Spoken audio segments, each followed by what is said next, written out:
But speaking of things that are hilarious, and this one even has a clown, The Yeah. Dark Knight. Yeah. Why so serious? Why so serious indeed?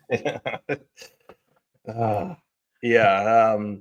So this movie was our replacement classic review after Ishtar fell through. Yeah, Uh, minor upgrade from Ishtar. oh yeah, minor. Yeah, very very minor. It just edges it out a little bit. Yeah. uh, yeah. We've been meaning to watch this for a little while. Although I think you've been meaning to watch it for a while because you hadn't seen this since seeing it in the theater, if I'm not mistaken. You are correct, sir. Although, thanks to 20 years of internet memes, it feels like I've seen this movie several times over. Yes, that's very true. Yeah.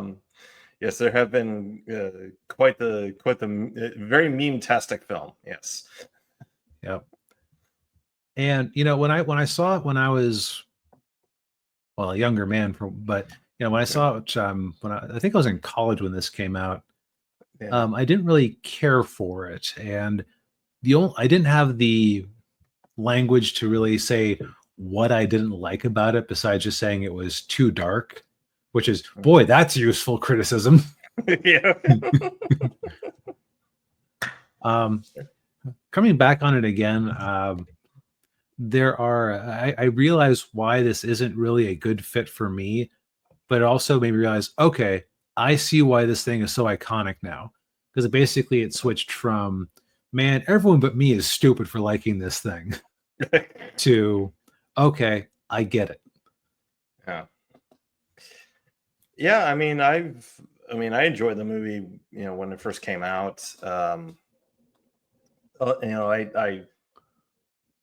I didn't think I was gonna like Batman Begins when it came out, just because I hadn't grasped that it was a reboot because I thought it was a continuation or like a prequel to the Oh to the no. to the, like either a sequel to Batman and Robin or a prequel to Tim Burton's Batman. Um but I enjoyed Batman Begins, and then when they were making this movie, and you know hearing that it was going to be the Joker, which I remember at the time Heath Ledger's casting as the Joker was a bit controversial. Yeah. Yeah, I remember I had one buddy who just kept calling him Brokeback over and over again because he had, of course, just been in Brokeback Mountain. Yeah. Yeah. And admittedly, it was kind of hard to picture him playing the character, but then as soon as you see him there with the makeup and the hair and the suit and everything, it's like, okay, I get it now. I see what they're going for. Yeah, that experience is basically why, outside of really stupid casting decisions, when it comes to iconic characters like Batman, Superman, the Joker, things like that, I kind of have a wait and see attitude on it, just Mm. because we can go back and find people saying that everybody who has ever been cast as Batman or Superman was an awful choice, and what was Warner Brothers thinking? Yeah, yeah. Yeah, you can go back and find old newspaper articles criticizing Warner Brothers for casting Michael Keaton Right, as right. Batman. Mr. Mom is Batman. Who would Yeah, possibly want to see that? yeah, yeah. um, and I think there might have been even a little bit of that with Christian Bale when he was brought in for Batman Begins, because he wasn't really that well known of an actor. I mean, he had been in American Psycho, but that movie really didn't catch on until like 5 or 6 years after the movie came out. That's another one that memes kind of have propped up. Yeah, yeah. Um, but yeah, I remember seeing this movie and being really amazed by it. And it still kind of sticks with me, even 16, what is it, 16, 17 years later since it came out. Mm-hmm. Yeah, it's Christian Bale is 6'7". Wow. No, he's not 6 foot. No, he's not that tall. Okay, that's got to be a bad internet search there. No, I think he's like 6 foot or slightly over 6 foot. Okay, 5'11" and 3/4. There, Okay, yeah. okay. I was going to say, like, wait, no, people were much taller than him in the movie. How tall is Michael Caine then? Yeah. uh, well, for comparison, Michael Keaton's like 5'8" or 5'9". Yeah, I Yeah. think it just proves that they aren't necessarily casting people to be big slabs of beef to be Batman, which is fitting. Yeah, it is. Um, but yeah, to kind of get in with the, Right, yeah, I guess we could talk talking. We can stop talking around the movie and talk about the movie. talk about the movie. Yeah, yeah. So the I don't know if we want to get too far into the plot because most people know it, but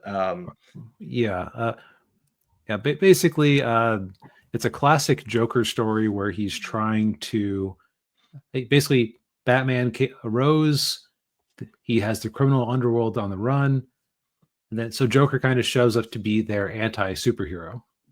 yeah, yeah. They Batman and Jim Gordon basically are about ready to take down the mob, but just as they're about to do that, that's when they get the Joker to come in and cause chaos. And Which he does with aplomb. yes, yeah, and of course, helping them out or trying to clean up Gotham just as much as Batman and Gordon. We've got the new district attorney, Mr. Harvey Dent, um, played by Aaron Eckhart, who I thought he did a decent job as Harvey Dent. Yeah, I don't really feel like he got a chance to play Two-Face really because they. So I think part of what always kind of rubbed me the wrong way on this movie is that if you're a Batman purist, this movie is not for you. Yeah, especially with Harvey Dent and Two Face, because in a lot of the Batman media or different versions of the character, Bruce Wayne and Harvey Dent have been friends for a long time. Yeah. Right. And even outside of that, there's not really any indication that he has a dark side until the Joker gets him horribly burned.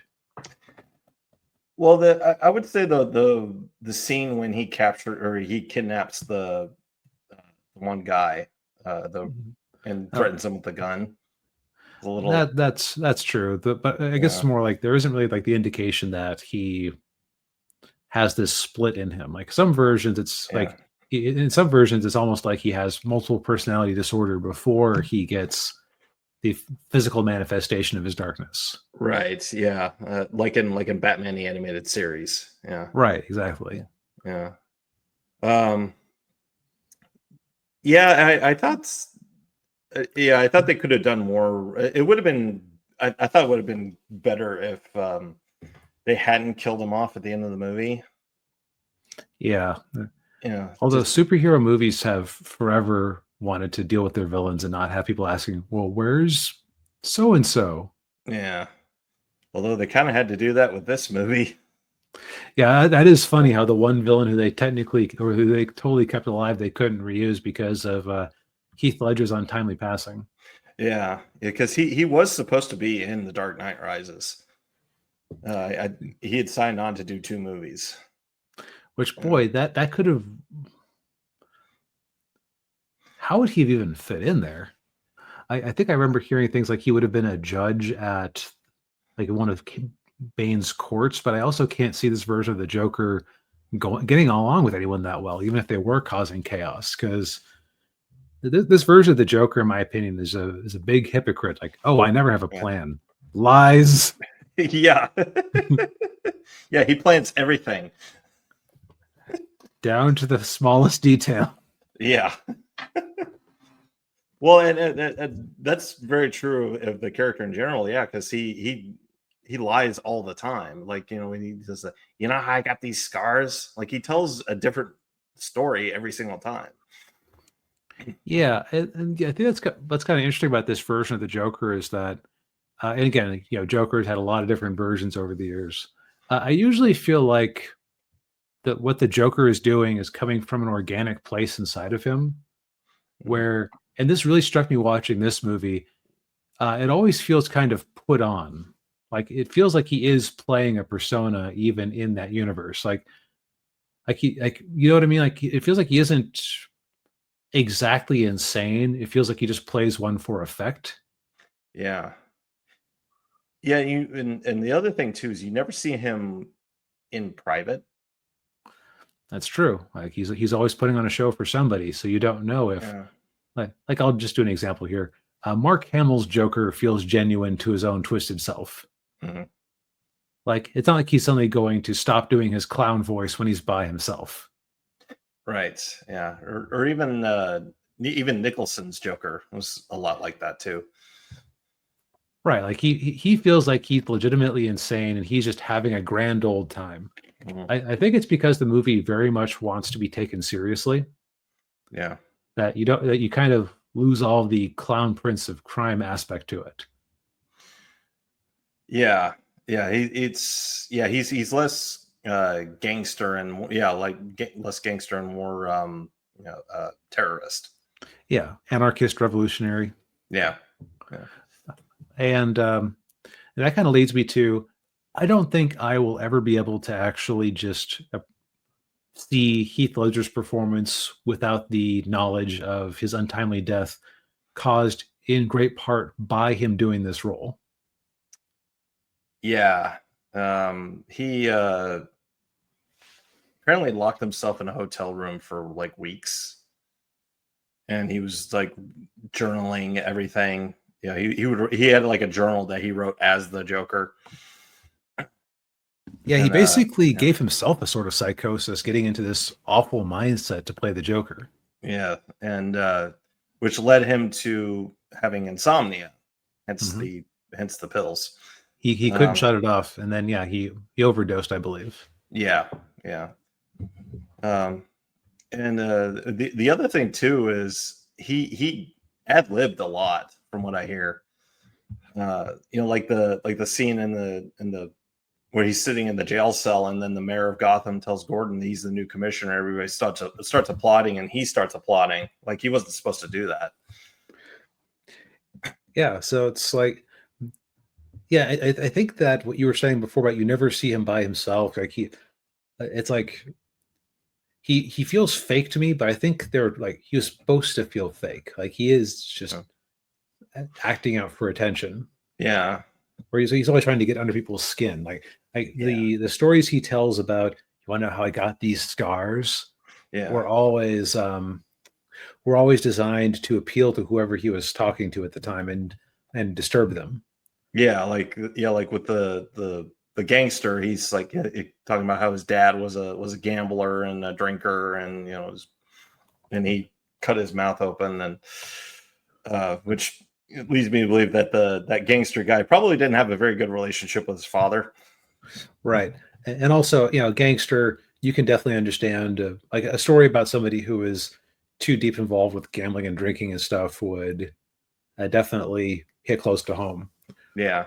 Whereas with Rachel, it was a story about his mother, so His wife. his wife, excuse me, his wife. So it's trying to appeal to that, make it Yeah, about a woman and make it's appeal to her that way. yeah, and I would have been interested to know what story he was going to tell Batman, because he was That's right. about He to do the never same does tell thing. Batman a story. That's right. That's Yeah, right. But Batman just says, F off, I don't care. yeah, I don't care. Big pow. Yeah. Yeah. Um. But so getting to, a little bit of the story is that why is the Joker there? Well, it's partially that, but also partially the movie is kind of examining the idea of what effect does Batman being there have on the city and the world? Because you have things like copycat vigilantes who are just in dollar store Batman costumes with hockey gear and shotguns. Yeah. Yeah, and then of course you've got the Joker, dressing up like a clown, and you're seeing costumed you know villains going around and wreaking havoc, which would have been interesting if they had done like other villains from Batman's Rogues Gallery. But from what I hear, Nolan really didn't like a lot of them. You know, let's take a step back here. I remember there was a line in X-Men, or in Wolverine and Deadpool, or Deadpool Wolverine, excuse me, Yeah. where Ryan Reynolds basically quips that, "Hey, it's like we're not ashamed to be a comic book movie." And of course, the obvious jab is that the classic X-Men films were always putting Wolverine in like black leather or whatever. Yeah. Yeah. But I couldn't help but have that line on my head and replay as I was watching this a bit. Yeah, Nolan was trying very hard not to have this feel like a comic book movie. He was Which trying is, to, yeah, yeah, like no whimsy from the Joker.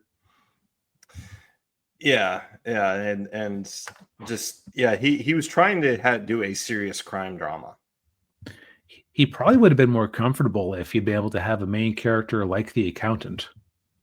Probably, yeah. Um, but yeah, I mean, where was I going with this?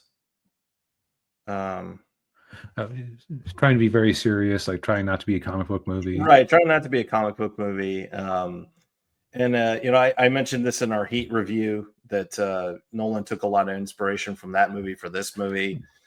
Yeah, it You know, definitely has a similar sort of feel to it. yeah, and even you know the dynamic between Batman and the Joker is very Hmm. similar to you know Pacino and De Niro and Heat. Um, the the one thing I think that probably might bother some people is just how twisted and violent the Joker is in this movie. He's probably the most violent I think I've ever seen him in any movie aside from maybe the Joaquin Phoenix movie. Yeah, which I haven't seen that one, so I can't compare. Um, Yeah. yeah, definitely one of the more twisted versions. That like it's definitely that Killing Joke style Joker on display here. Yeah, that's what I kind of noticed that with Harvey Dent. That's kind of what he was doing there. It's kind of a similar thing that he does a similar thing with Jim Gordon in the Killing Joke. I just intentionally try to break the good man. Right, yeah, and he basically succeeds if you think about it. Yeah, no, yeah, Harvey Dent totally ruined. Yeah, yeah, and that's the whole thing in the at the end of the movie when Gordon and Batman both say, you know, we nobody can know what he did. Nobody can know what Harvey Dent did. You know, we Yeah, got to cover this up. yeah, Which has some ramifications in The Dark Knight Rises. right. I'm also noticing that we have gone a long way without really talking about Batman himself very much. Yeah, because he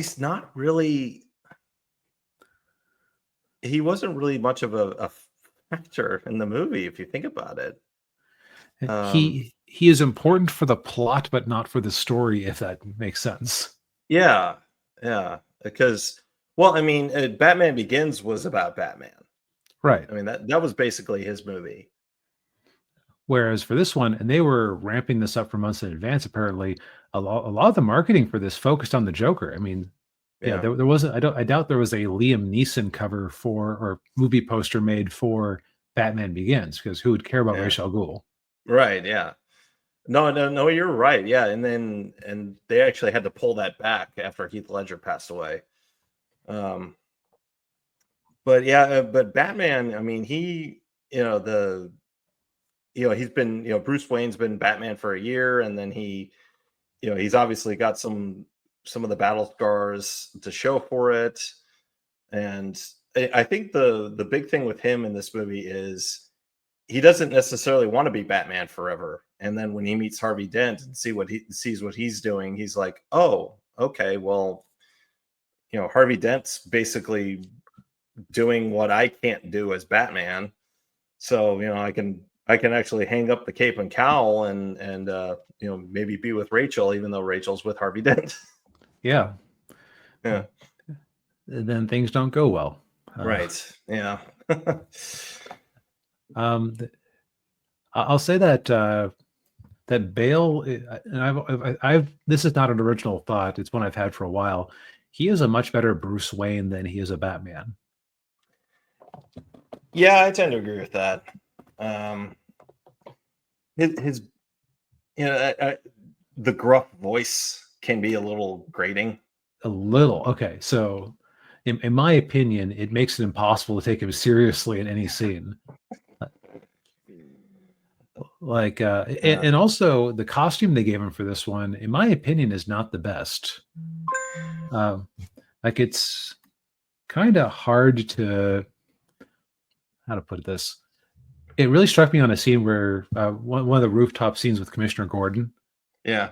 That most Batman costumes look weird if he's just standing around at the same height as everybody else. Mm. Yeah. Like instead of crouched on a ventilator or something, or right. Yeah, or standing on a ledge. Yeah. Well, I think they gave him this new suit because Bale wanted something that he could move around in better because he couldn't really move around very well in the suit in Batman Begins.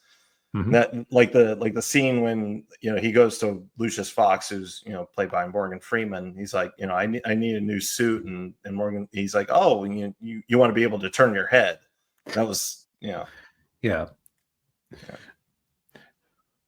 Which, yeah, realistically, you want to be able to turn your head if you're Batman, but there is it does add a certain like unearthly element to him if he has to like move his whole head around every time he has to glance around. Yeah, well, yeah, like Michael Keaton had to. Yeah, exactly. But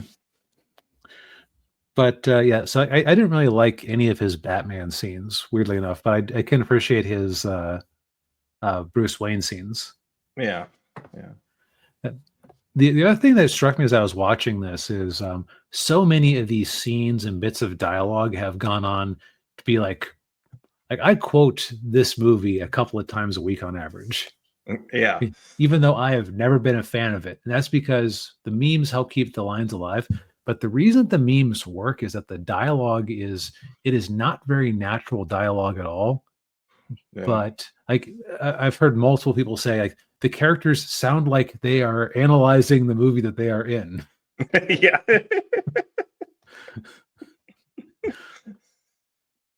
Yeah, that makes sense. So that seems to be Nolan's forte, I guess. Like Right. you watch all of his movies, he does that. Yeah. So it's like if you're looking for naturalistic sounding dialogue, this is not the movie for you. But I get why it works because even people who aren't the most media literate, to use a scare phrase, like they're going to come away understanding the themes of this movie. Oh yeah. Because the dialogue communicates the themes very well. It's also like why a lot of the scenes are like you see there are so many YouTube videos where they can quickly put in like a 15-second clip from this movie and it just enhances whatever point they're trying to make so well. Yeah. Because like they're very powerfully communicated scenes. It's just it just doesn't sound like dialogue you'd hear walking down the street normally. Right. Yeah. Yeah. Like it's not about the money; it's about sending a message. Right. Or what's the other one?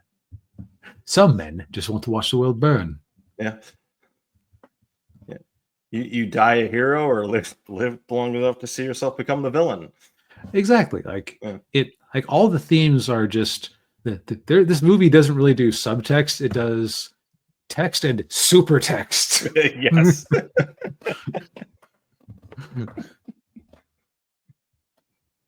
Are you getting it? Is it painfully obvious yet? Yep. Which again, like so like I said before, I'm still not a huge fan of this movie, but I get it better than I used to. Okay. Like I said, like I used to just find it overwhelmingly dark. And as that's not my Batman, and it's still not my Batman, but it's you know, it's a valid enough interpretation of the character. Yeah. Okay. Yeah.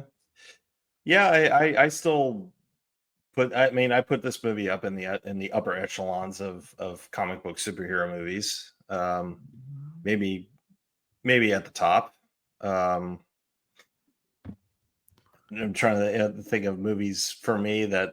I mean, Let's see. The usual competition I'll hear for this is like Spider-Man 2 yeah, or Spider-Man 2, maybe Avengers Infinity War, not Endgame, but Infinity War. the Infinity War. Oh yeah, yeah. Um, X-Men 2, maybe. yeah, X-Men. Yeah. Um, Logan. oh yeah, Logan. Yeah, yeah. I would say Logan's probably pretty close to this one in terms of quality. Your power ranking. Yeah, in by power ranking. Yeah. Although I would also put Captain America: The Winter Soldier up there too. Oh yeah. Yeah. It's kind of telling that we can like rattle off 10 movies where they all like can make a case for being in the top 5. Oh There have yeah. been so many comic book movies. Yeah. Yeah, they've had a good run. Yeah. Although that seems to have ended. Yes, it has. But this movie is timeless, and I think people will still watch it and quote it for decades. Oh yeah, no. I can admit that I can have very particular tastes at times. And while this movie doesn't conform to my tastes, it's like, you know what? My ill will for the movie is gone. The only negative effect it's had on my life is cramming some memes in my head that I don't always want to summon. Yeah. but also in my opinion, it has had a negative impact on how the general public views the Joker. I can see that. Yeah. Yeah. Because in every iteration of the Joker since this movie has tried to copy it. Right. You had Jared Leto doing his Timu Heath Ledger impression for Suicide Squad. Just trying so hard to out Yeah. Heath Ledger. Yeah. Oh, yeah. Yeah. The Joaquin Phoenix Joker, from everything I've seen, is definitely more in his mold. Mhm. The Joker we saw briefly at the end of The Batman is clearly trying to be this Joker, but more. Oh yeah. Yeah. I think it is so funny that in the course of a couple of generations, we've gone from clowns being like, "Oh, it's a guy dressed in a weird costume for the kids," to it's pretty much synonymous with horror and evil at this point because of so many decades of people subverting it. Oh yeah. Yeah. Yeah. Yeah. Definitely. Oof. Yeah, it's gone from, oh, it's clever to subvert a clown, which is an innocent thing for children, to something evil to, yeah, clowns are just inherently evil. Shut up. Yeah. Stephen King called. Yep, exactly. Yeah. But yeah, this movie is on Max currently. You might see it pop up on Netflix every now and then. Right. When Warner Brothers wants another couple million or something. Right. Yeah. But yeah, I think we've said all we need to say for tonight. Yes, indeed. Well, that felt kind of good to exercise 20 years of wondering what the heck people thought was so great about this movie. yeah.